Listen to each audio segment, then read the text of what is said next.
Why Wall Street is buying your neighborhood. How much did your lot rent jump this year? And what happens if it doubles again next quarter? Emily's bill used to read $425. 30 days after a buyout, it was $725 with community fee and pass-through utilities layered on top. She tried to sell. Buyers walked when they learned moving her home could cost $8,000 to $15,000, sometimes $20,000. A stranger slid a card under her door. We buy homes cash, $2,000 today. She did the math. Miss one payment, lose the lot. Lose the lot, lose the house. This is how an affordable home can bankrupt you in 30 days. Private equity isn't buying the roofs. They're buying the dirt under them. To them, manufactured home communities are captive yield assets. Parks where homeowners can't easily move, won't easily leave, and must pay ground rent to keep what they already own. The model is simple. Finance the purchase with cheap credit, align to market with rent hikes and fees, and let despair do the rest. Every 12 months, debt resets, appraisals chase the last spike, and market comps ratchet the entire region up another notch. Here's the twist. A huge share of these acquisitions are funded by government-backed loans. Fannie Mae and Freddie Mac money, marketed as affordable housing finance, often sits behind the deals that raise the rent. When debt is cheaper, buyers can pay more, then recover it through residents' monthly bills. It's not rent. It's a subscription to the ground beneath your house, with the terms of service you don't negotiate and can't uninstall. By the end, you'll know the playbook and how to spot the takeover before it hits. You'll see the 3 defenses that actually work: resident organizing, fast trigger financing, and the legal levers that slow the extractive loop. To feel the mechanics, we start where the pressure is highest, then rewind. The day the park sold, seniors, young families, and veterans learned how fast a home's security becomes a spreadsheet line. What nobody knew at the time was how engineered it all was. How the math was already loaded against them before the first letter arrived. Peak moment rewind. The day the park sold. The notice came in a white envelope thin enough to feel harmless. We are excited to welcome you to our community family. It began, the way corporate letters do, with warmth that disappears in the fine print. Emily's neighbor, Mr. Haynes, a retired mechanic who still fixed bikes for kids on Saturdays, held the same letter. So did the family at Lot 38 with a minivan and 2 car seats. So did Rosa at Lot 11, who kept a small garden in faded blue containers. Stakes arrived 2 days later. The bulletin board outside the office filled with new rules and a calendar. Updated community standards, quiet hours, pet fees, admin fees, water and sewer now billed separately, amenity reclassifications, and an alignment to market rent schedule effective next month. The old lease forms vanished. The new ones added 5-day pay or quit, mandatory arbitration, attorney fee shifting, and the phrase that would show up again and again. Owner reserves the right to amend park rules by notice. Meanwhile, something else was happening. Unknown to residents, the sale price had been justified by comps from nearby roll-ups, a daisy chain of recent acquisitions where lot rents jumped 20 to 40% within months.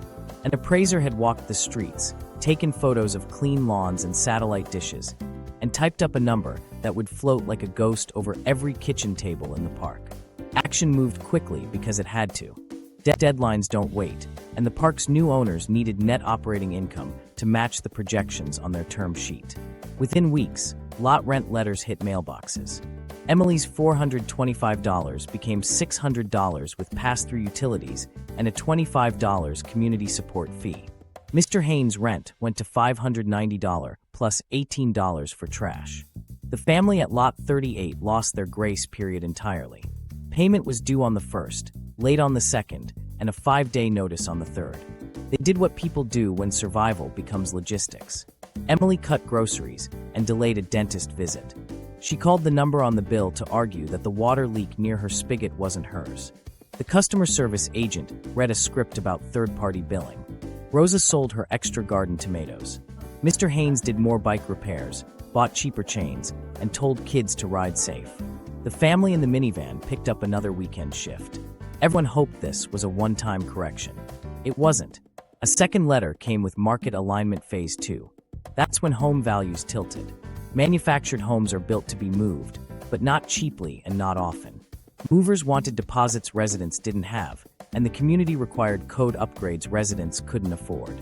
Even if you could line up a crew, the destination park could deny incoming homes over an age limit. Buyers who once walked through to admire the living room now asked one question: can we keep the lot? If the answer was no, their offer wasn't either. Impact arrived like a series of small humiliations. A stack of pink notices in a manager's office window. A neighbor packing under a sun that felt too bright. A man in a collared shirt taping a sign to a door. Preferred buyer, call today. The preferred buyer offered Emily $2,500 for a home she'd kept spotless for 12 years. She asked for $10,000. He smiled like he'd been asked that before. Across town, while this was happening, an analyst checked boxes on a performance dashboard. Collections trending up. Occupancy steady. Fees per unit rising modestly. A note about amenity optimization after closing the pool to reduce liability and energy. The plan was working. But the plan didn't mention Rosa counting dollars under lamplight, or the minivan's oil change postponed again, or Mr. Haynes climbing the porch steps slower than last summer. What nobody knew at the time was that the rent hikes weren't random trial and error. They were modeled. The financing assumed an annual reset. The appraisal baked in future increases validated by prior roll-ups. The lease language had been iterated across hundreds of communities. The process was industrial, even if the pain felt personal. A week after the second increase, a man walked the park at dawn, noting which porches had rocking chairs, which lots had flags, which driveways had oil stains. He wasn't looking for character. He was counting signs of friction. How quickly people would fall behind, how many would sell at a discount, how many lots could be reset to the new rate with new tenants. This was the moment the neighborhood understood the stakes. The park wasn't a place the new owners had to love. It was an asset they had to perform. And because moving a home was expensive, because the rules shifted by notice, because the water bill now came with a barcode, it would perform. Emily stood in front of her stove, letter in hand, and said out loud what her neighbors were thinking. We need to organize.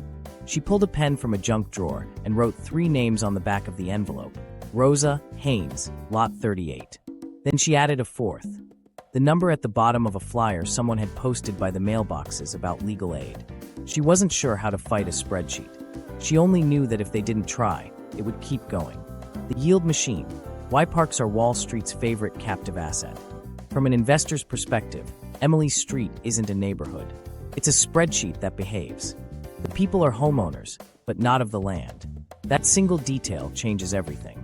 When the roof over your head sits on ground you must rent to keep it, the owner of that ground holds unusual power. In finance meetings, they call it pricing power with low elasticity. In plain terms, you can raise the rent because leaving costs more than staying. Here's how the machine works. Start with a park that's been steady for years. Mom-and-pop operations, modest upkeep, older leases. A buyer arrives with institutional debt and a playbook labeled value add. It doesn't mean renovating kitchens. It means extracting more income from the same dirt. Step 1, lift lot rent to market. Step 2, pass through utilities, trash, and admin. Step 3, tighten rules and shorten cure windows so late pay turns into fee revenue faster. Step 4, rationalize amenities. Close or bill for anything that doesn't pay for itself. Each change feeds one number, net operating income. Because parks rarely include structures the owner must maintain, capital expenditures stay relatively light. No roofs, no interiors, no furnaces in most cases. The residents own those. The owner manages roads, pipes, common areas, and the lease. That's why analysts like this asset. Low capex, high stickiness. Meanwhile, vacancy risk is muted by the mobility myth. If it costs thousands to move your home, moving often means surrendering it. Tenancy becomes hard to break, even when the budget does. Now layer on the finance. When NOI jumps, the paper value of the park rises at a cap rate set by recent sales. A $100 increase across 200 lots at a 6% cap can add millions on paper. That new value supports a refinance.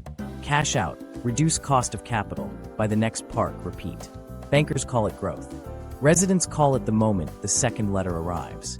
The cadence is annual because debt and budgets are annual. Every 12 months, expectations reset. The details are where this shifts from business plan to lived pressure.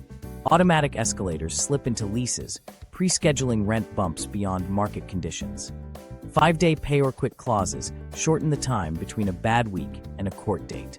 Attorney fee shifting makes contesting anything a gamble residents can't afford. Mandatory arbitration pulls disputes out of public view.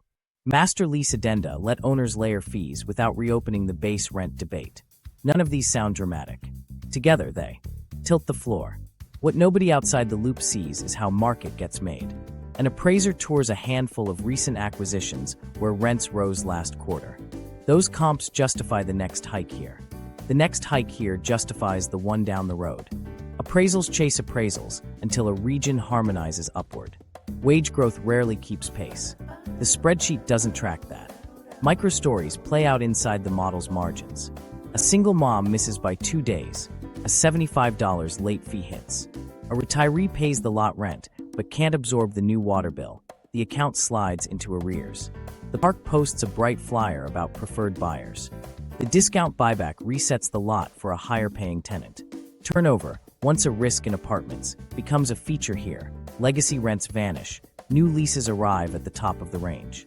Churn stops being a red flag. It becomes a revenue line. Investors talk about efficiency. They rebrand closures as liability reduction. That pool?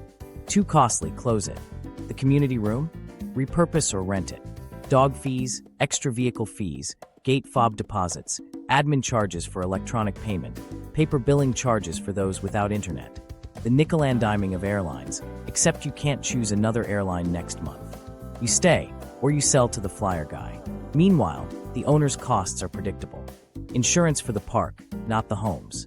Taxes on the land, not the structures. Repairs to mains and roads, not kitchens and sinks. They can plan in quarters. Tenants plan in paychecks. That mismatch is the engine. Some owners aren't shy about the strategy. In investor decks, a bulleted slide reads, rent under market, water/sewer unbilled, below average fee schedule, 12 to 24-month alignment. On the next slide, targets, $X per pad lift, $Y in ancillary fees, Z% expense pass-through. The human line doesn't appear until the Q&A, when someone asks about headlines and lawmakers. The answer is always the same. We operate responsibly, aligned to market, and invest in our communities. What does invest look like on the ground? Sometimes new signage and fresh gravel. Sometimes meter replacements that convert a lump sum bill into precise allocations at higher per gallon rates. Sometimes asphalt patches after a winter of tire-damaging potholes. It's not nothing. It just doesn't balance the ledger of extraction residents feel month to month. Here's the quiet genius of the yield machine. It turns immobility into income and regulation into routine. As long as moving costs more than staying, as long as leases allow rules by notice, as long as valuations reward NOI growth, the machine hums. It doesn't need spectacular returns. It needs small, reliable squeezes. And because the asset is a home you can't easily move, the squeeze holds. Back in Emily's kitchen, that reality takes a simpler form. She circles the due date on a calendar twice and writes fees in the margin. The landlord circles a number on a pro forma and writes debt service. Those circles never touch. That's why parks are favorites on earnings calls, and why a block like hers can feel like a captive audience for a show they didn't buy tickets to. The subsidized lever, government-backed debt that fuels rent hikes. To understand the speed of those letters, you have to follow the money upstream. The cheap credit that bought Emily's street didn't come from a shadowy lender. A huge slice came with federal logos. Roughly 49% of private equity purchases of manufactured home parks have been financed by Fannie Mae and Freddie Mac. Loans marketed as affordable housing finance that on paper lower borrowing costs and stabilize supply.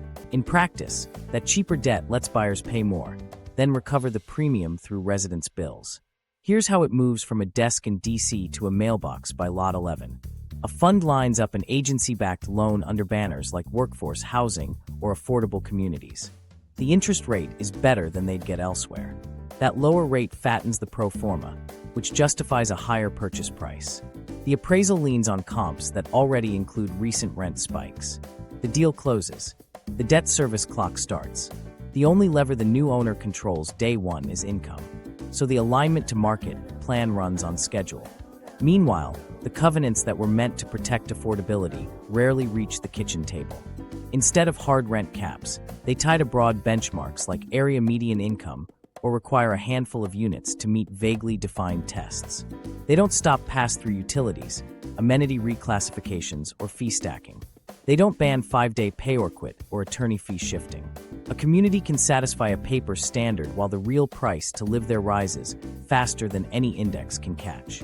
In one boardroom, an executive points to a slide labeled mission alignment. It lists capital improvements, meters, roads, signage, maybe a gate. A footnote mentions resident services. Then in smaller print, projected NOI growth, X per pad per year. The federal lender's representative asks about affordability commitments. The owner cites the same footnote and a rent-to-income ratio that lives in a spreadsheet, not in Rose's wallet. What nobody says out loud is that the public subsidy lands as private leverage. When the government lowers the cost of capital, the benefit doesn't flow directly to residents. It flows to the buyer, who brings a plan to extract it back through rent and fees. The agency can argue that without their financing, the deal might have gone to a riskier lender with even harsher outcomes. Residents can point to the calendar. The hike arrived anyway, backed by a cheaper loan whose press release described preserving affordability. Consider a microstory that played out 3 towns over. A park refinanced as workforce housing closed in spring. By winter, lot rents rose 18%. A new water billing system rolled out at the same time, itemized to the gallon with an admin fee. The debt service line on the owner's report was green. The pantry line on a dozen budgets wasn't. No covenant triggered. No headline. Just the quiet math of a subsidized lever turning. The irony runs deeper. Because agency financing is now so common in these roll-ups, it helps create the very market used to justify the next set of increases. A chain reaction. Publicly supported loans fund acquisitions. Acquisitions seek NOI growth. Rent hikes become comps. Comps raise appraisals. Appraisals raise valuations. Higher valuations support more publicly supported loans. The circle looks like stability on a slide. On the ground, it feels like drift that never pauses. Residents don't see the term sheet, but they feel its tempo. Why the second letter arrived in month 12. Why the Phase 2 increase referenced regional averages that didn't exist 2 years ago. Why the owner's promise of capital improvements translated into smart meters that produced precision bills, not lower ones. The subsidized lever isn't abstract. It's cadence. There are people inside these institutions who know this tension. Staff who join to expand affordable housing watch the pipeline fill with deals whose impact reads differently on the ground. Some push for tighter covenants, actual rent caps, fee transparency, enforcement with teeth. Others warn that pushing too hard will shrink lending and leave communities exposed to worse actors. The stalemate becomes policy inertia. The loans keep closing. The letters keep landing. Back in Emily's Park, the number at the bottom of the page doesn't list agency-enhanced debt as a line item. It lists the amount due by the first, the late fee by the second, the notice on the third. When she asks the manager whether the rent can really jump this fast, the answer leans on market and investment in the community. Somewhere far away, a loan officer checks a compliance box and moves to the next file. If you listen closely, you can hear the contradiction humming. The United States invests in affordability with one hand and extracts through affordability with the other. One line of the federal balance sheet lowers a borrower's interest rate. Another line in a family budget rises to repay it. The math balances in aggregate. It picks in kitchens. That's the subsidized lever, public good collateralized into private yield, timed to the rhythms of debt that never meet the rhythms of paychecks. Fee stacking and lease traps, the invisible rent.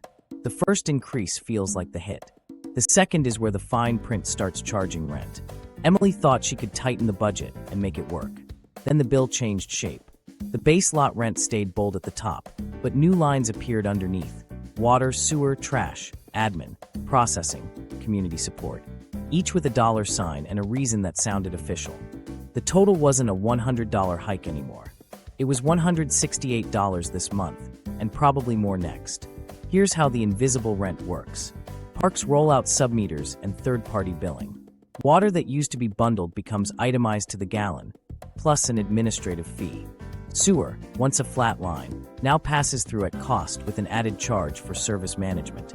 Trash gains a fuel surcharge when diesel jumps. Suddenly, a $600 lot rent looks like $728 without anyone raising rent. Meanwhile, late shifts move the rules. A 5-day pay or quit clause turns a rough Wednesday into a legal clock.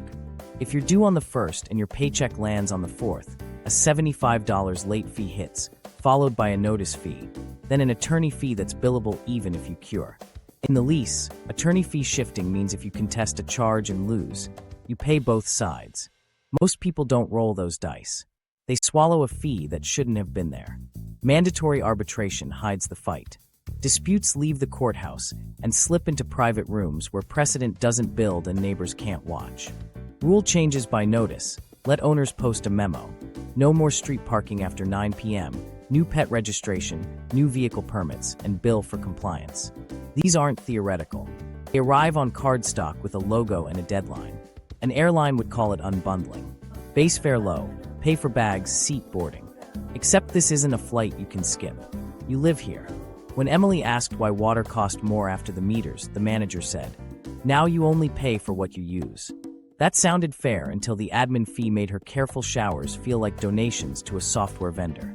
Across the park, Rosa watched her balance swing for reasons that didn't make sense. The sewer charge changed month to month. A meter read error added $32 one cycle and never reversed.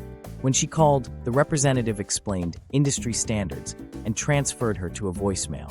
She wrote the number down anyway, then paid the minimum to stop the next letter. Microtraps sit in the lease like tripwires. Clause says exterior improvements require approval. Unapproved modifications can be fined. Another bans business activities on premises.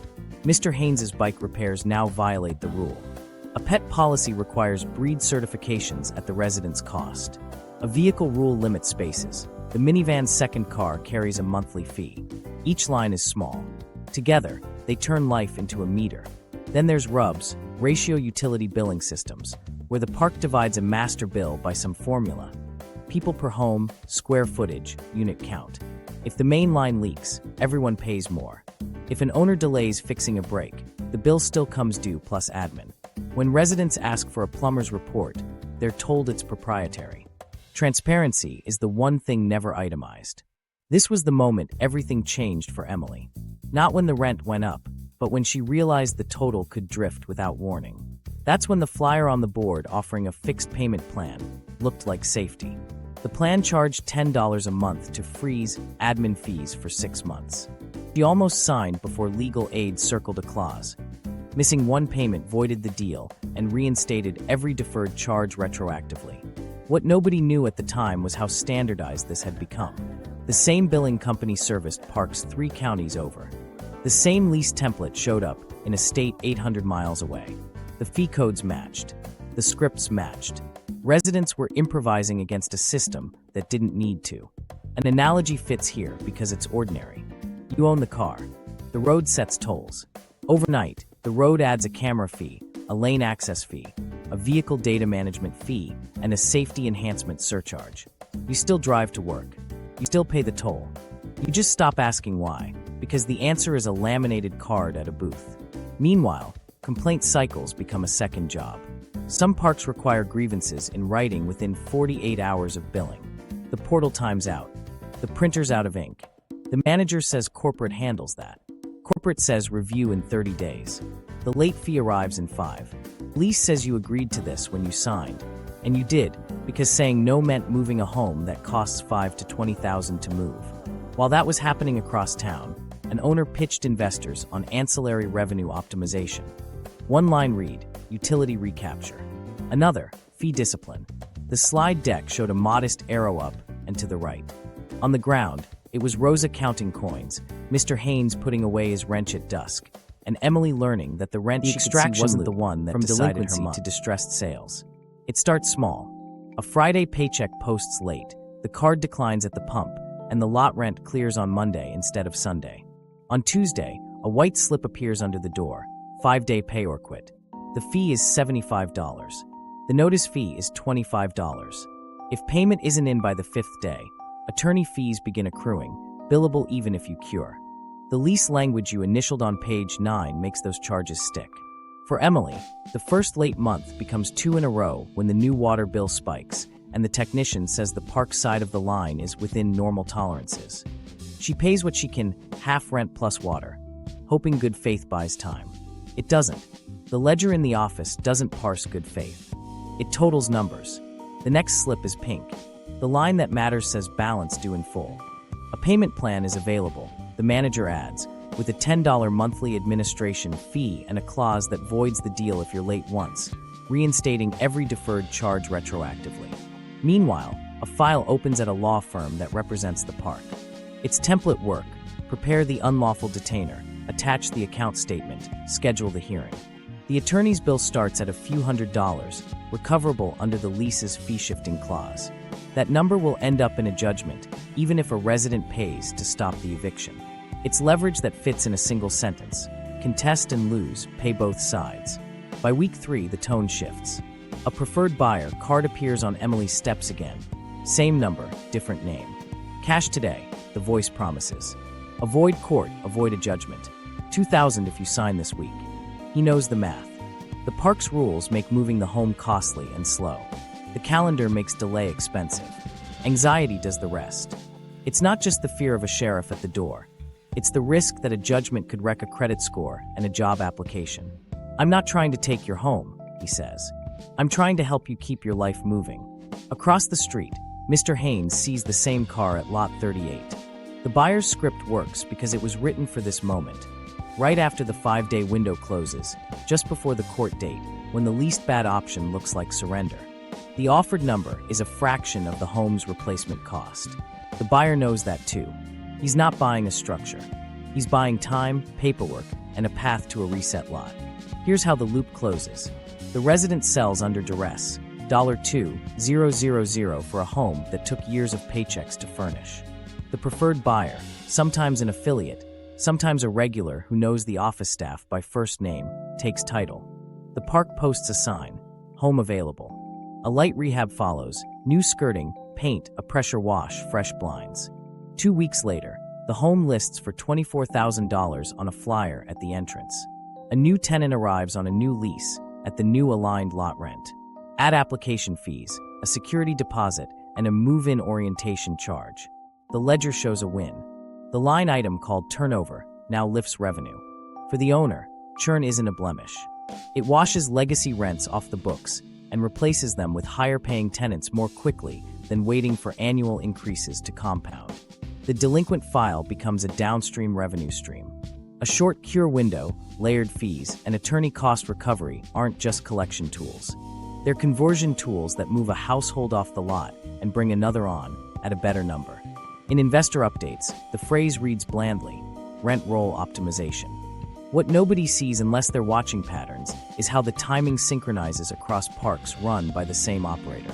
5-day notices go out on a schedule. Preferred buyers work a route. Courts set hearing days on predictable calendars. By month's end, a batch of old leases disappears.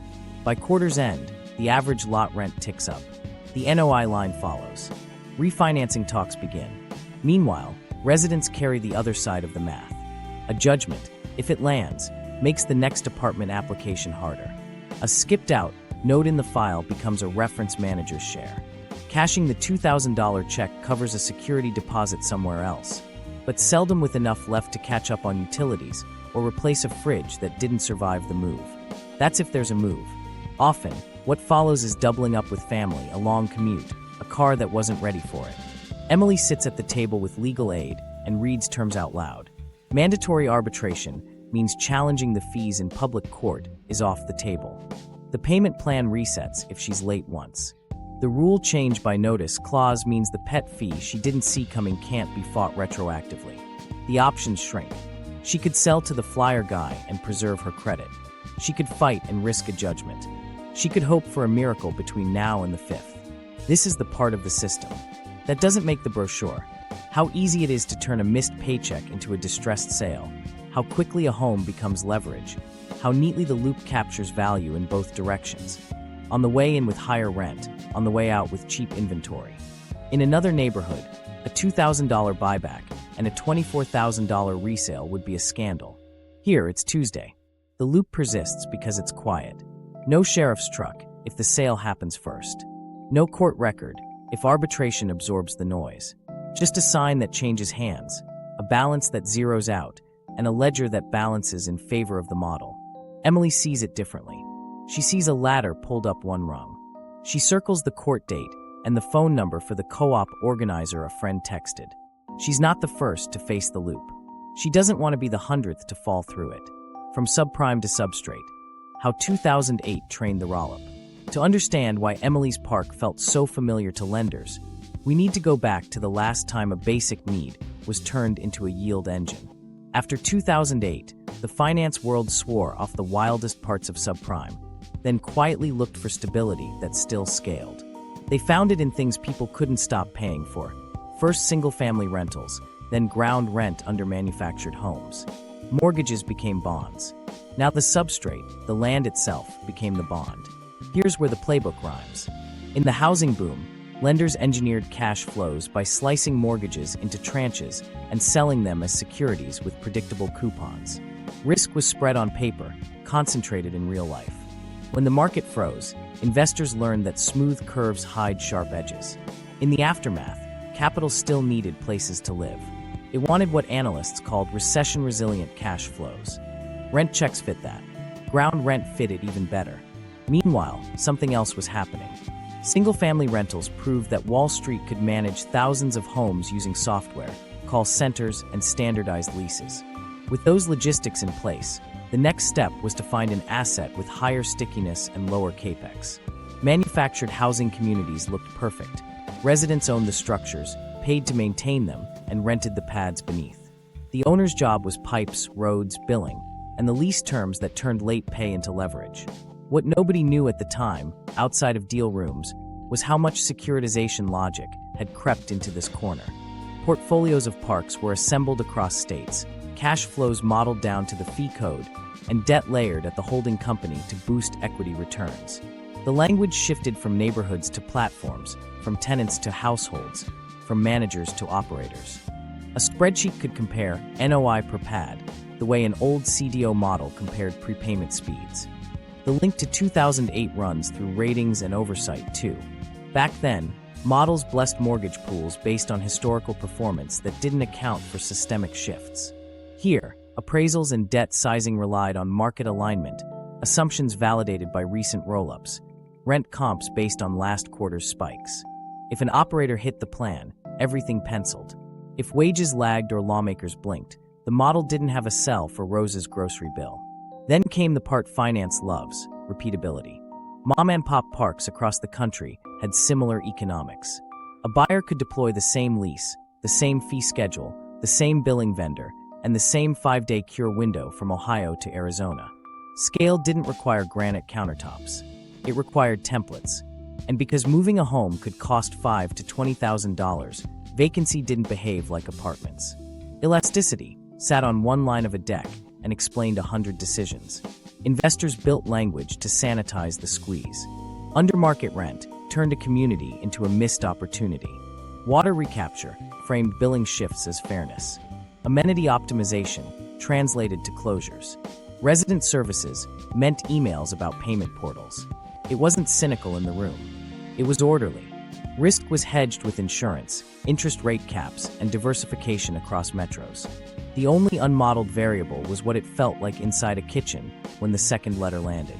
Meanwhile, agency lenders entered, bringing cheap capital that rewarded scale and mission alignment. A portfolio that could absorb a $100 per pad lift across thousands of sites looked safer than a single park that couldn't. The same way pre-crisis mortgage desks prized pools over loans, post-crisis housing finance prized platforms over places. The logic wasn't evil. It was efficient. That's what made it powerful, and dangerous when pointed at homes people couldn't move. Microstories mapped the shift. A refinancing hits, rates uptick, debt service tightens. The operator accelerates alignment to hit covenants. Turnover efficiency improves because preferred buyers work the route. The quarterly KPI call reports stabilized occupancy and normalized delinquency. In the background, Mr. Haynes stops repairing bikes because the rule changed by notice and a $50 fine stuck last month. That's how subprime's ghost returns, through processes that measure everything except the cost of being measured.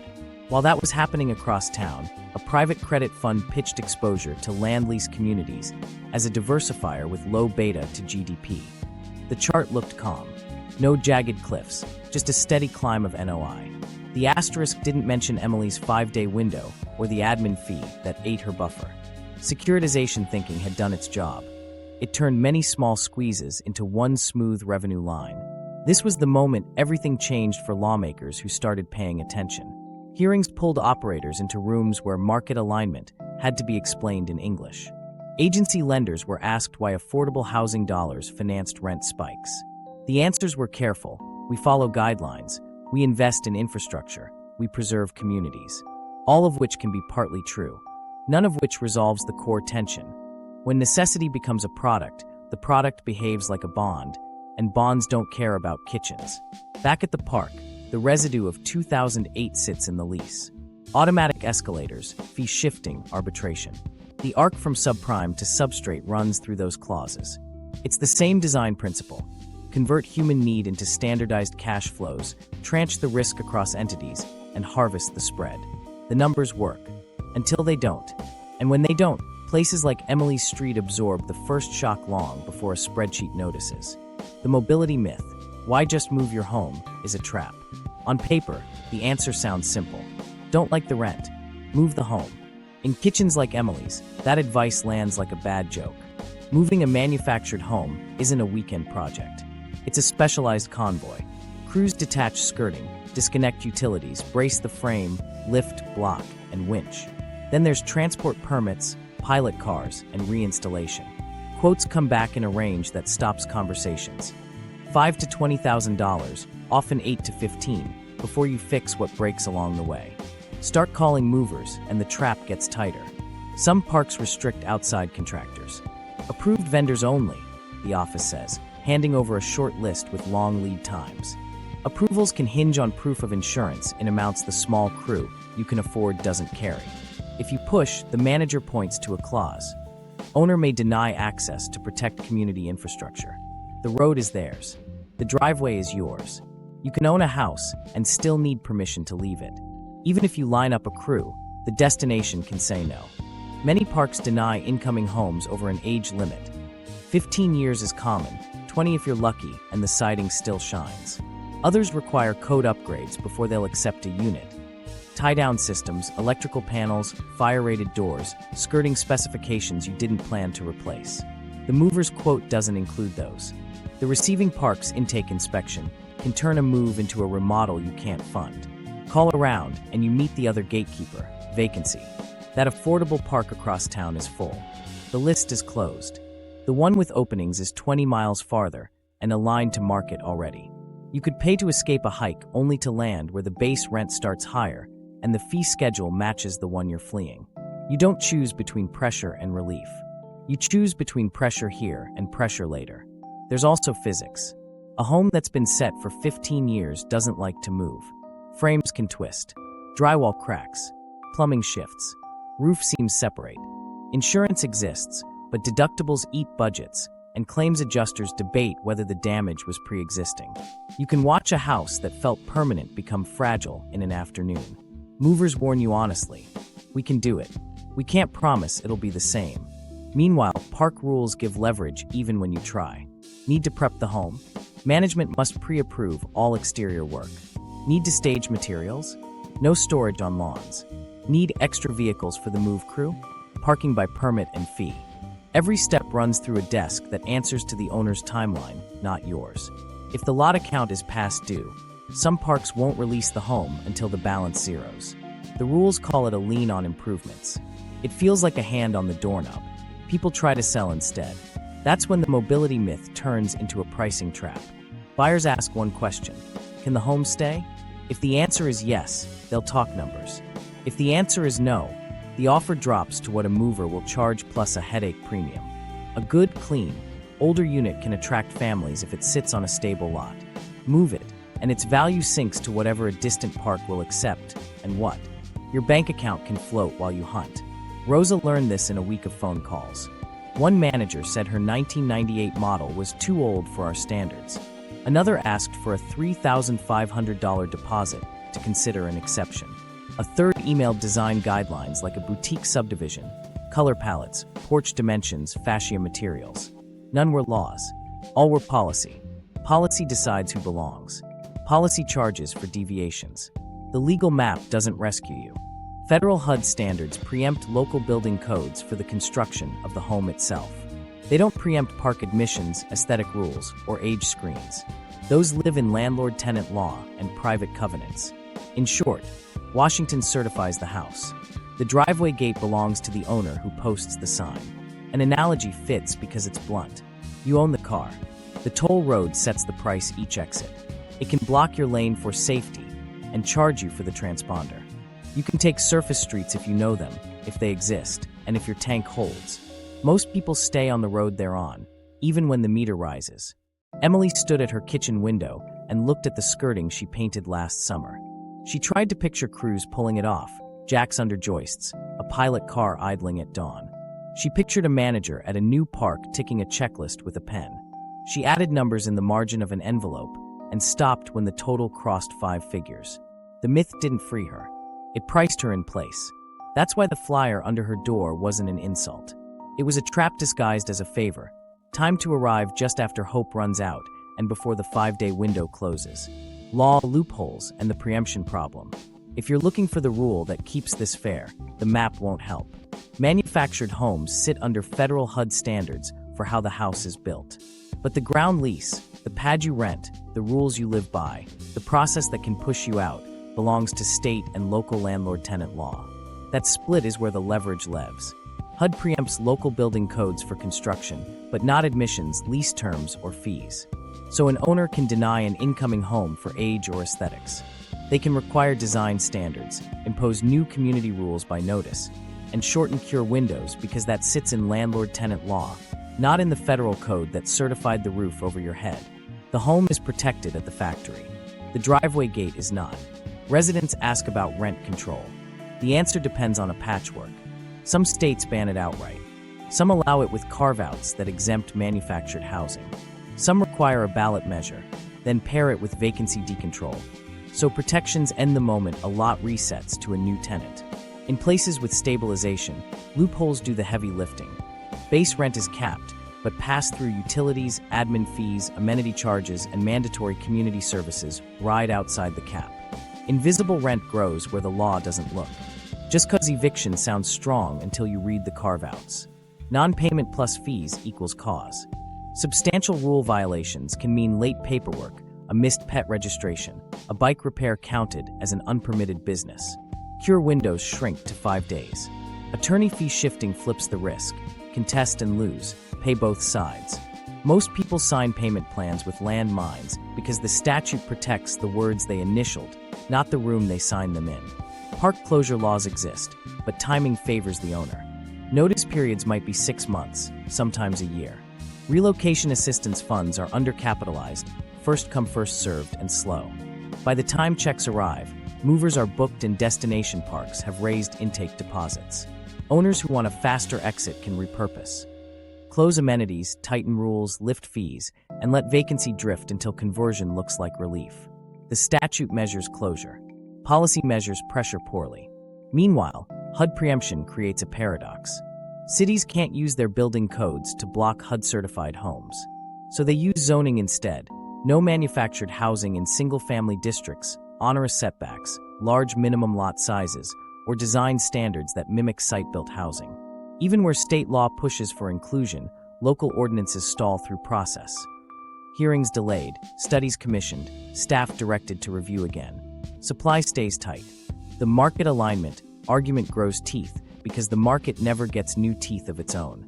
Arbitration clauses keep fights off the record. Residents who try to challenge a fee or a lease trap get diverted into private rooms where outcomes don't create precedent. Even good rulings vanish into confidentiality. Bad rulings teach silence. Without published decisions, organizers can't point to cases that narrow the path. Each household fights alone, on a clock that favors a landlord with a template and a law firm on retainer. There are bright spots, but they're uneven. A few states require good cause for termination and define it tightly. A few mandate relocation funds with automatic triggers paid by owners at closure. Some grant a right of first refusal when a park goes up for sale, giving residents a chance to match a bona fide offer. Even then, timelines are short, disclosures are thin, and owners can structure around triggers, sell membership interests instead of assets, split parcels, transfer to affiliates, then close fast. Affordability covenants tied to government-backed loans rarely cap rent or fees directly. They point to area median income, voluntary pledges, or a small set-aside that doesn't change the line at the bottom of most bills.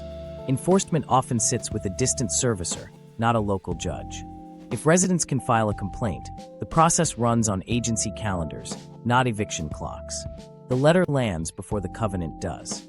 What nobody admits plainly is how law lags model. Owners iterate lease language across multiple states and learn, case by case, which phrases stick. Rules by notice. Attorney fee shifting. Arbitration. Each attested component. Residents iterate slower because every challenge costs cash and time. By the time one loophole is patched, a new fee has crawled out from under the cap. While that was happening in Emily's Park, tenants 2 counties overpushed their council to pass a narrow ordinance. Fee transparency. A ban on rule changes that function as rent increases and automatic credits after Boyle notices. The owners sued on preemption grounds. Construction is HUD's lane, the judge agreed. Ground leases are ours. The ordinance limped on, narrower than the headline suggested. It helped at the edges. The center held because state law did. The preemption problem isn't abstract. It's the distance between a federal stamp on a data plate and the paper residents sign in an office with a candy jar. The fix runs through statutes, not speeches. Tie agency financing to enforceable rent and fee caps with teeth. Require plain language leases. Expand just cause with real cure windows. Fund relocation automatically. Give residents a real right to buy with timelines that match debt markets. And seat an independent advocate in every rate and rule dispute, with power to publish outcomes. Until that exists, policy remains a gate you can't see, held by a hand you don't elect, in a system Consolidation that reads kitchens as cash Who flow. owns The ground under affordable America.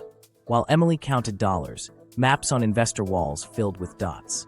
Not addresses, pads. Tens of thousands at a time. The names sounded bland in press releases and sharp on earnings calls. National REITs with portfolios measured in sites. Private equity platforms stitched together across regions. Family offices graduating from apartments to pads because the math ran smoother. In 6 years, a handful of firms accumulated regional clusters dense enough to set market with a single appraisal. Stakes were local. A town with 3 parks once owned by different families now shared one landlord headquartered 2 states away. Appraisers stopped comparing across mom and pops and looked laterally. Same owner, next town, same rent. When that number moved, it traveled. A $45 lift in Park A justified a $50 lift in Park B, which validated a $60 lift in Park C. Harmonization became the word. Residents noticed it as a calendar that delivered the same letter to different mailboxes. Action looked like a buy list that prioritized undermarket parks near an existing footprint. A platform would take 5 properties in one metro, 10 more along an interstate, and a dozen scattered where managers could drive in a day. The strategy wasn't secrecy. It was density. Collections centralized. Billing vendors rolled out at scale. The same lease arrived in mailboxes from Kansas to the Carolinas. Underwriting modeled the lift across the cluster and debt sized against the blended rent roll improvement. A microstory makes it concrete. 3 parks on the east side of a Midwestern city, Maple Grove, Cedar View, and Riverbend, sold in sequence. Maple Grove went first, rents up 22% in 6 months. Cedar View followed. Phase 1 hit before snow. Riverbend closed last. Alignment arrived with spring. Within 18 months, lot rents were within $15 across all 3. Wages weren't. Gas prices were higher on the east side than across town. The harmonization didn't care.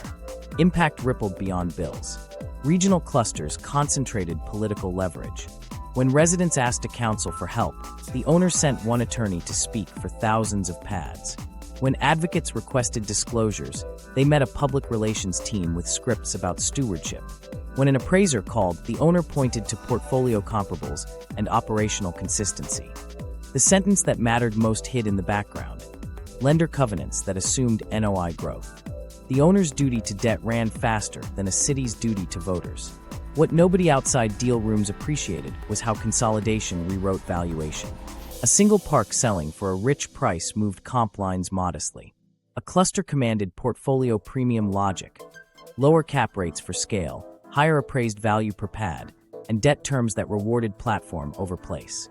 The next buyer paid up because the last buyer had, and the last buyer could point to an index that said manufactured housing communities were the most resilient asset in the sector. The math became a mirror. Meanwhile, consolidation created sameness. Amenities closed in identical memos. Pools lost lifeguards at once. Community rooms went keycard only across 5 zip codes. Billing portals switched in a single quarter to improve service. Residents learned new logins and late fee schedules in bulk. Complaints sounded copied because they were third-party service desks reading the same prompts from Boston to Bakersfield. Parallel to this, tax assessments climbed. County assessors watched sale prices rise and adjusted valuations. Owners protested aggressively in wealthy suburbs. In parks, they often didn't, modeling higher taxes and passing them through. A line item appeared. Property tax adjustment, justified by public records. Residents saw government bills as private fees, layered into the monthly meter. Unknown to tenants, pension money fed the roll-up. State retirement funds took slices of platforms because the graphs were quiet and the yield steady. A teacher in one county unknowingly owned a piece of a landlord raising the rent on a teacher in another. The circle never met in a hearing. It met on a K1 and a pink notice. Everything was about to change when a big player entered a small market. A coastal firm bought 6 parks in a state capital where rents had lagged. Their press release mentioned affordability and investment in infrastructure. Their first move was precision metering. Their second was phase 1. Local owners followed, aligning to the new floor. In a year, a place once considered cheap felt average. Average felt high. Residents adapted by moving across time instead of space. New tenants arrived with higher incomes and fewer kids. Legacy households left mid-month with borrowed trucks. Schools noticed the churn. Local grocers did too. The park still looked full. The block felt thinner. Consolidation doesn't empty lots quickly. It changes who fills them. From the owner's perspective, the plan was working. Regional comps synchronized, delinquency normalized, occupancy stabilized. From the kitchen table, it meant the next park over wasn't relief anymore. It was the same letter with a different letterhead. Emily's list of callable neighbors gained a new line in the margin. Who owns yours? The answer increasingly matched hers. Consolidation didn't make the model. It made it louder. 1,000 small decisions, fee schedules, cure windows, meter vendors, clicked into one voice across a map. The question wasn't whether a single owner was bad. It was whether any owner could resist the gravity of debt and comps once a region was mapped in dots instead of names. Rates, refinances, and the perpetual escalator. While maps filled with dots, another dial turned where residents couldn't see it. Interest rates. When money was cheap, debt felt like a tailwind. Refinances lowered payments, buyers bid higher, and market alignment arrived politely. When rates rose, the same debt became a treadmill. Owners had 2 levers to keep pace. Push harder on rent and fees, or cut service and hope nobody noticed. Most did both. Here's the cadence behind the letters. Debt maturities aren't stories, they're dates. An operator hits a refinance window with a rent roll that looked strong last quarter, then watches their new rate come in 2 points higher than the last loan. Debt service rises. Covenants, debt service coverage ratios baked into documents nobody in the park has seen. Expect income to cover the jump. Income means NOI. NOI means lifts. The next phase isn't a whim. It's a calendar item. Micro choices add up. A pothole gets cold patch instead of asphalt. The pool pauses for safety until next season and then never reopens. A maintenance crew shrinks by 1, stretching response times from days to weeks. Meanwhile, a rent increase that might have landed at $45 becomes $65 and rubs rounds up with a new processing line. Service down, income up. The gap closes on a spreadsheet. It opens on a street. Owners talk about optimization. In practice, it's triage. A manager is told to prioritize accounts with balances over a threshold. 5-day notices go out in a wave. Legal files open in batches because batch works best with a higher caseload and fixed attorney fees. A preferred buyer circuit gets a new route. Turnover tightens rent roll. That efficiency shows up as collections improved and delinquency normalized. The treadmill accelerates. Refinances also reshape comps. A higher rate pushes buyers to pay less. Sellers resist by showing stronger income. How do you show it? Faster alignment to the new market, which is partly the old market plus last quarter's hikes. Appraisers take note. An owner justifies a purchase price by pointing at fresh increases nearby.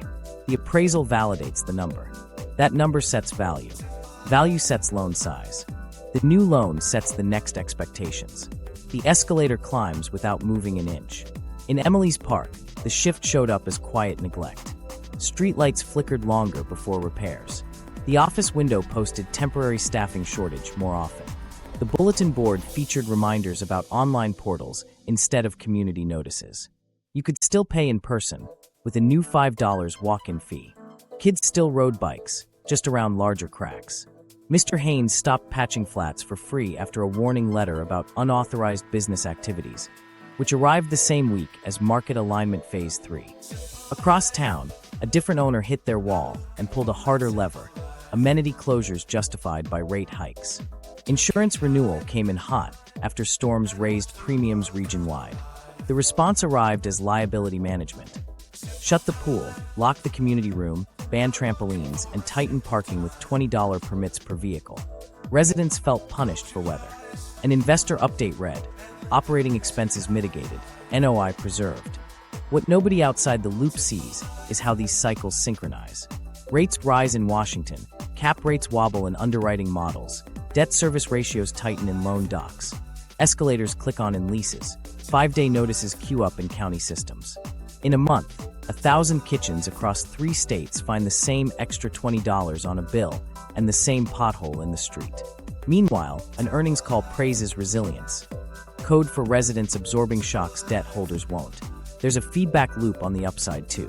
When rates dip, owners refinance, lower debt service, harvest equity, and buy again. The acquisition sprint returns, comp lines stretch, and alignment quickens across regions to validate higher values. For residents, that means no true relief, just a slower climb that resumes when the Fed blinks. In freefall moments, a pause feels generous. In practice, it's staging for the next lift. Back at Emily's table, the math is simpler. Gas up $10. Groceries up 20. Lot rent up 65.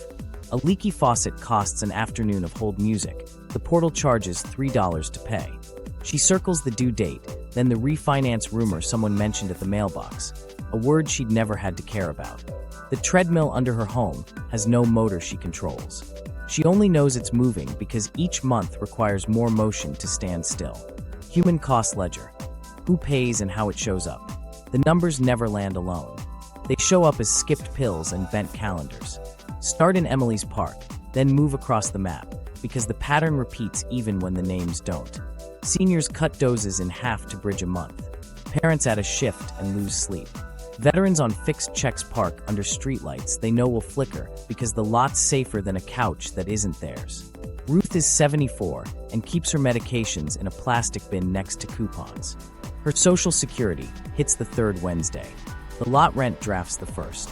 When utilities and fees began to float, she adjusted by nibbling the buffer she had left. Her statin every other day, her blood pressure tablets a little later. The pharmacist warned her softly. The warning didn't change the ledger. She turned down the thermostat and wore a sweater. Savings lived in degrees now. Across town, Marcus drives delivery at night and stocks in the morning. His son's school called last fall to say attendance slipped. Not from truancy, because Marcus moved them mid-semester when Phase 2 hit and the math failed. A new zip code meant a new bus stop and a route that didn't map to his shifts. He slept in the car for 2 weeks between stores to make it work. Lot rent got paid. Groceries shrank. The new school didn't know his boy's name yet. In the same region, a veteran named Luis lost his spot after a payment plan reset on a single late day. He had the money on the 6th. The clause said the 5th. The preferred buyer offered cash. He took it and slept in his truck at the edge of a parking lot because shelters were full and the apartment waiting list was months long. It's temporary, he told a caseworker. The caseworker had heard the sentence enough to know it wasn't. Meanwhile, families make quiet trades. One household doubles up with cousins to avoid a judgment. Another sends kids to their grandmother's for a month so she can keep them near their old school while parents chase hours. A daughter picks up a payday loan to cover the utility spike, intending to repay in 2 checks. Fees compound. A cut on paper becomes stress in a kitchen. Food banks notice before headlines do. Lines lengthen the week after letters land. Look closely, and you see health hiding in everything. Delayed dentist visits turn into extractions. A knee that needed rest gets braced with an elastic bandage until it doesn't hold. Streetlights out for weeks mean fewer evening walks and a blood sugar that climbs. Depression shows as dishes left in the sink and unopened mail. Phone trees loop. People stop calling back. The lease is noisy. Shame is quiet. Kids carry it differently. They swap schools mid-year and learn to float. New teachers, new bus routes, new rules. Homework slips in the chaos of boxes and borrowed rooms. A girl who loved reading forgets the library's hours and the way to get there from a new block.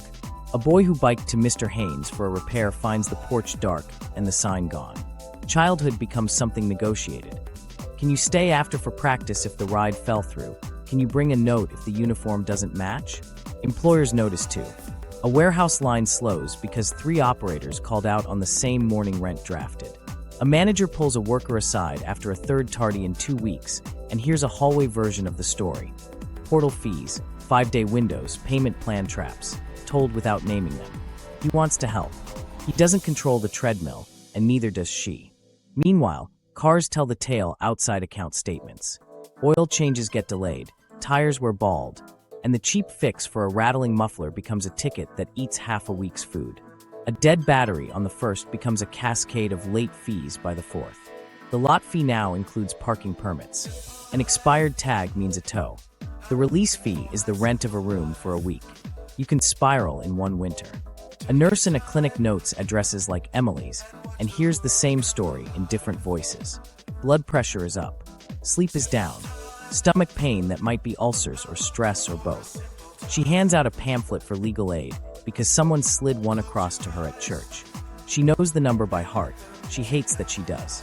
In a classroom near a park that aligned last spring, a teacher staples reading logs and writes names on labels for the cubbies.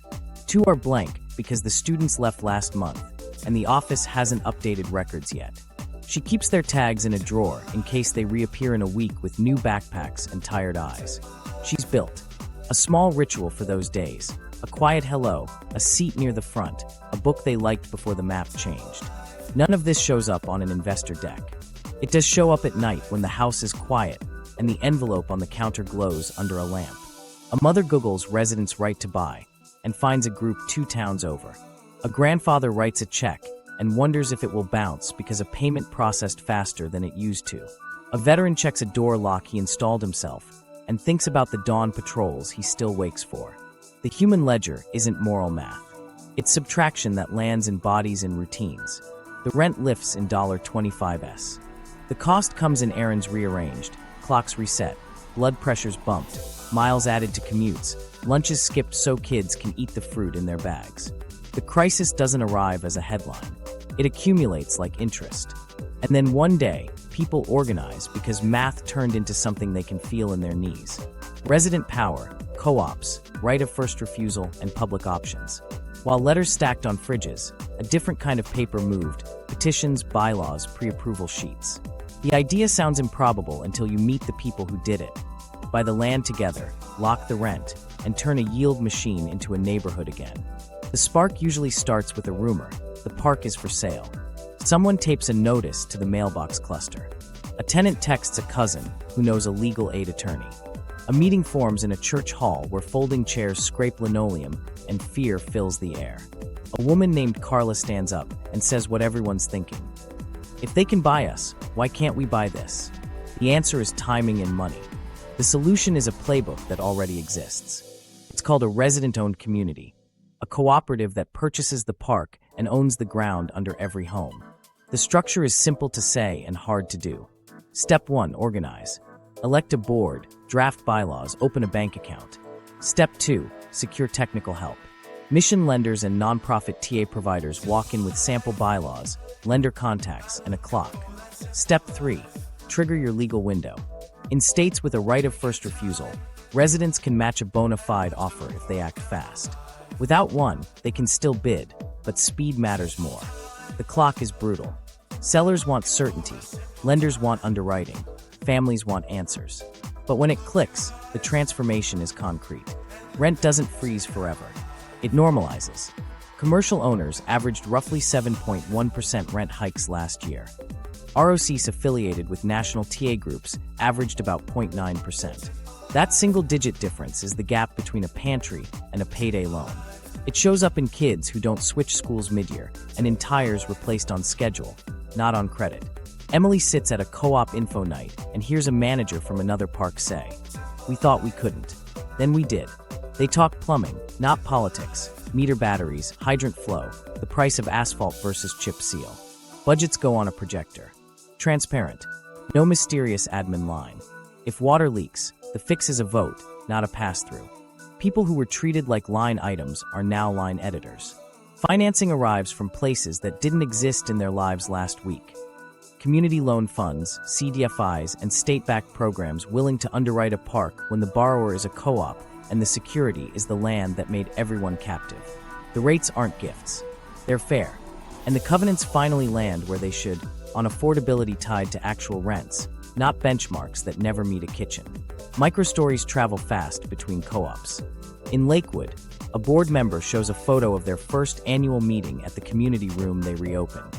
In New Hampshire, a treasurer explains how they paid for a new well without hiking rent mid-year, reserve policy, and a grant for the rest. In Boulder County, Sans Souci's chair laughs about their first snowplow schedule. The second winter, the routes were efficient because the routes were theirs. Right of first refusal statutes aren't magic, but they're teeth. When a sale notice lands, residents get a real shot, 30, 60, 90 days to match with proof of financing. Owners can't hide price inside agreements. Affiliates can't take a shortcut around disclosure. Mission lenders pre-qualify parks in advance, so a board can raise a hand on day one instead of month two. The window stays short. A prepared co-op steps through it. Not every place can buy. When that's true, public options matter. Cities have acquired parks directly, placing them under housing authorities or land trusts with affordability covenants that bite. Some structure hybrid models. City buys the dirt, residents control operations, long-term leases lock the rent, and public funds fix ancient mains. The ledger flips. Infrastructure investment becomes a community dividend, not a pretext for alignment. Obstacles don't vanish. A. Co-op still faces insurance hikes and old pipes. Boards can burn out. Interpersonal conflicts flare. But the rent conversation changes. No 5-day pay or quit to harvest fees. No attorney fee shifting to scare people quiet. Payment plans feel like mercy, not traps.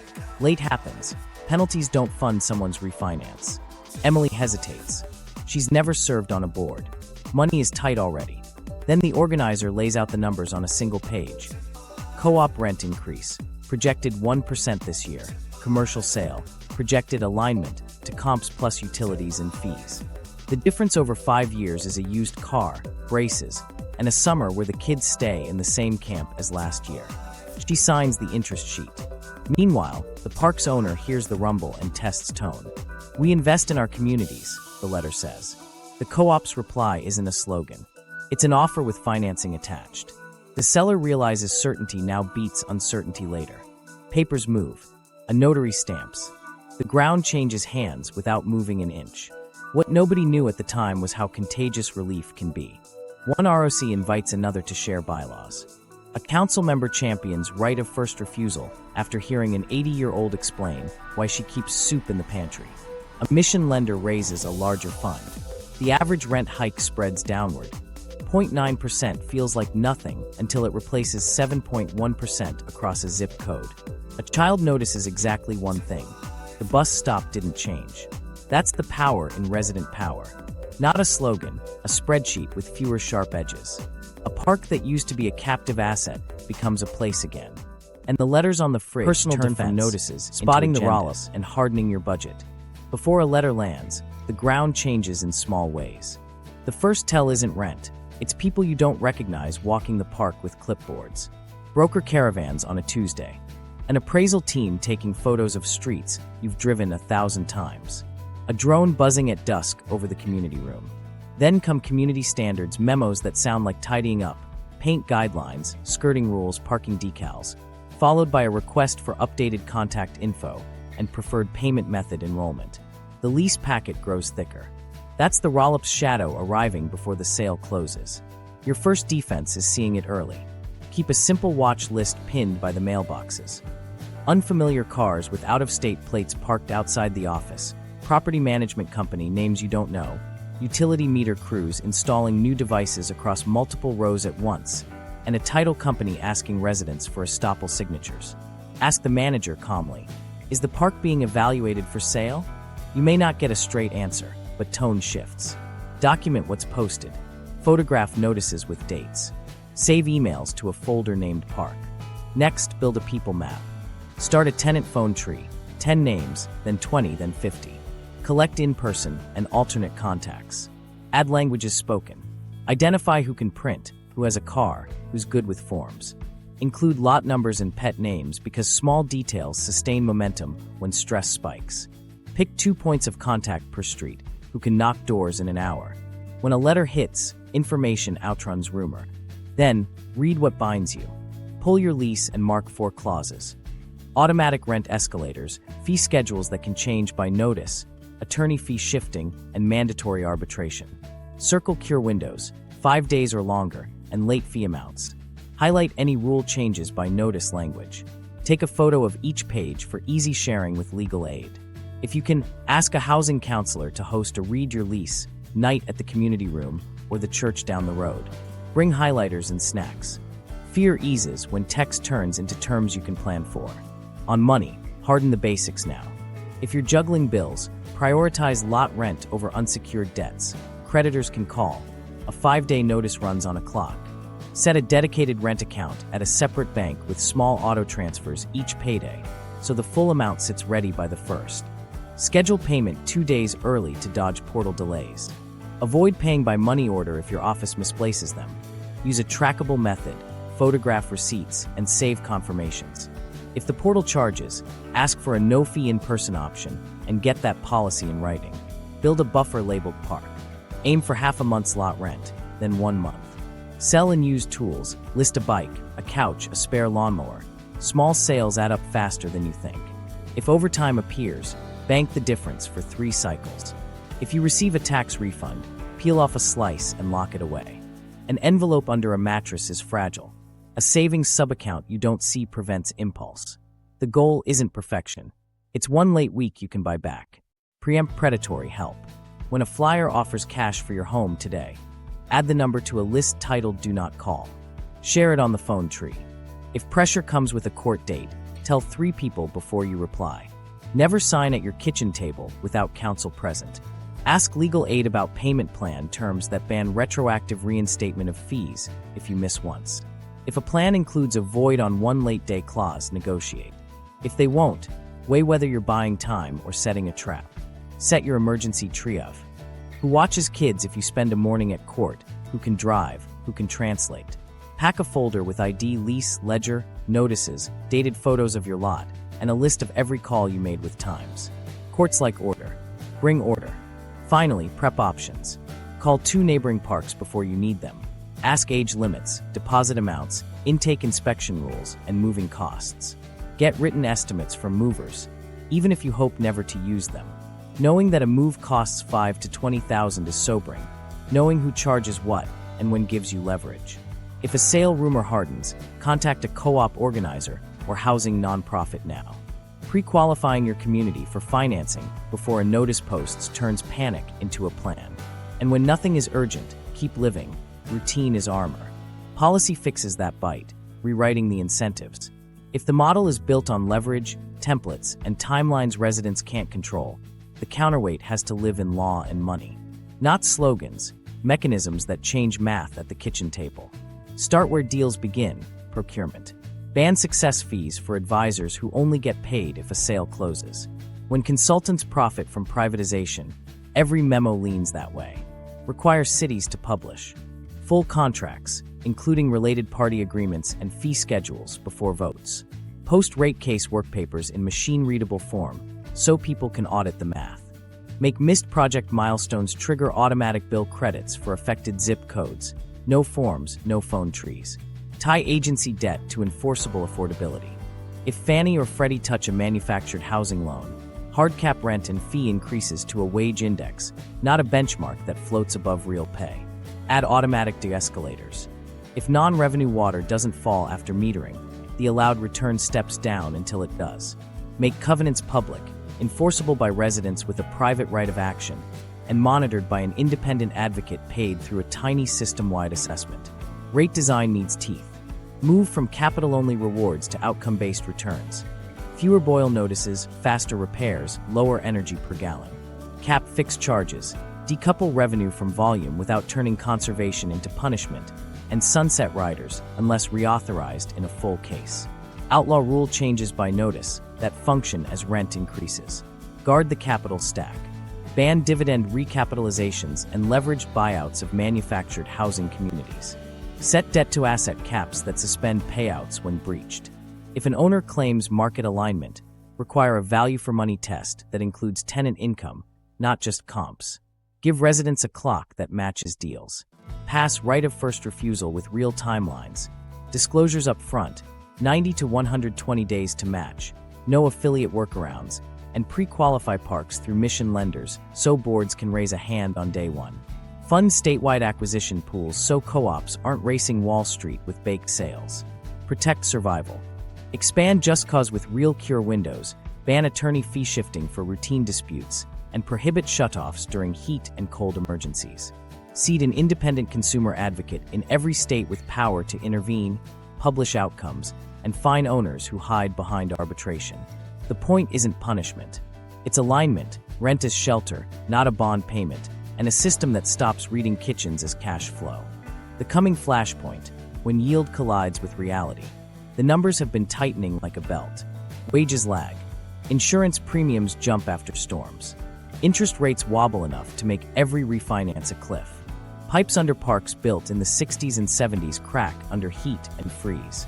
Owners who promised alignment as a math exercise start running out of places to hide the cost. Squeezing residents further isn't just cruel, it stops working. Here's where the lines cross. On one side, investors built a thesis on recession-resilient cash flows, ground rent that doesn't quit because moving costs $5,000 to $20,000 and vacancy is sticky. On the other, the households under that thesis are out of buffer. Gas up, groceries up, lot rent up, and a single late day snaps a payment plan. The treadmill wants one more notch. The legs on it don't. Climate shoves everything forward. Heat domes buckle roadbeds and swell water mains. Wildfires throw ash into intakes, forcing filtration upgrades that don't fit last year's budget. Flood maps shift, insurance renewals arrive with surcharges, and liability management becomes an email subject line for amenity closures that hit quality of life and lease value in the same stroke. The operator calls it force majeure. The resident calls it summer. Rising rates push the system into a corner. That 5-year loan that looked handsome at 3.7% is now rolling at SAXS. Debt service coverage ratios. Covenants someone in New York wrote into a document no tenant has ever seen. Expect higher NOI. There's a limit to how fast you can harmonize when a region has already been pulled up twice in a year. So, owners pull other levers. Staff thinner, maintenance deferred, legal timelines tightened to move delinquent accounts into turnover faster. You can feel efficiency in a hallway as silence where a manager used to be. Policy pressure arrives at the same time. Agency lenders are dragged into hearings to explain why affordable housing money financed roll-ups that raised rents 18% in a year. States consider right of first refusal and fee transparency. A few pass just cause with real cure windows. Laws don't rewrite balance sheets overnight, but they slow the escalator. That changes underwriting. If a model assumed $75 lifts every spring and fall, a law capping increases to wage indices puts friction where a refinance expected glide. Meanwhile, legal aid and organizers stop playing defense only. They start mapping portfolios, who owns what, where covenants sit, which parks are coming to market, and prepare capital pools to move fast when distress shows. Because distress is coming. A platform that sprinted through acquisitions at low rates now faces maturities that don't pencil unless NOI jumps again. If it can't, it will sell assets. If buyers Demand higher cap rates, values drop. If values drop, debt shrinks. The wheel turns. For the first time in a decade, parks might trade down instead of up. That's the opportunity buried in the crisis. Municipalities that never imagined owning ground under manufactured homes start running numbers. A city can borrow at tax-exempt rates. A land trust can blend grants with debt. A resident co-op, pre-qualified and ready, can match a price that looked impossible last year. The window won't stay open. Capital adapts. But for a year or two, the yield machine may have to sell to people who aren't trying to maximize it. On the ground, it looks messy. Lawsuits multiply. A state attorney general files over unfair fees. A platform sues a city for rent caps. Residents countersue over covenant breaches tied to federally backed loans. Judges sort through leases that were designed to keep them out. Arbitration clauses everywhere, and carve narrow paths for claims to pierce. Even narrow paths let sunlight in. Precedent travels faster than rumor once it's on paper. In this churn, the human ledger threatens to become a political one. Teachers can't afford the park near their school. Nurses sleep in cars between shifts after a plan voids on a one-day late. Veterans end up in motel rooms furnished with microwaves and loud ice machines. When a council member hears those stories with names attached, appetite for gentle nudges fades. You start to see city-backed bids and emergency ordinances that would have been unthinkable before the third notice in as many months. Owners read the same tea leaves and try two strategies at once. Some soften press, emphasize mission, and offer hardship programs that buy time. Others double down, push lifts before laws pass, and litigate to keep arbitration walls standing. The first group hopes policymakers will let self-regulation work. The second bets on exhaustion. Neither strategy fixes a refinance math problem when rates don't bend. Residents adapt too. The co-op interest sheet that sat on a fridge moves to a clipboard. The person who said, "I'm not a bored person," becomes a treasurer because she's good with grocery lists and makes budgets balance. A retired plumber explains how to prioritize replacements. Shut-off valves first, then lateral lines. A mission lender who did school renovations for a decade learns how to underwrite pads and roads.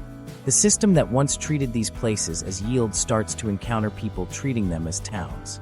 Then the day nobody wanted and everybody expected arrives. A large platform misses a covenant.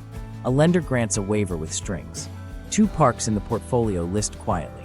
A city makes an offer on one. A co-op bids on the other with a fund behind it, and a lawyer who knows how to close in 60 days. Sellers realize certainty is worth more than another quarter of alignment. One deal inks. A child's bus stop doesn't change. That's the flashpoint, not a firework, but a slow ignition of mispriced risk meeting lives priced to the penny. Yield collides with reality when the bond inside the business model runs into humans who can't absorb one more fee. If we're ready, the collision won't just break things. It'll make space to put land back under the people who live on it. The map won't redraw itself. But for a season, the pen will be in different hands. Resolution. The bill arrives. The choice becomes obvious. The envelope is thin enough to feel harmless.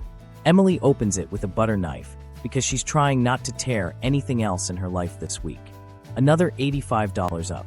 A new line, system recovery adjustment, and a note about market alignment phase 4.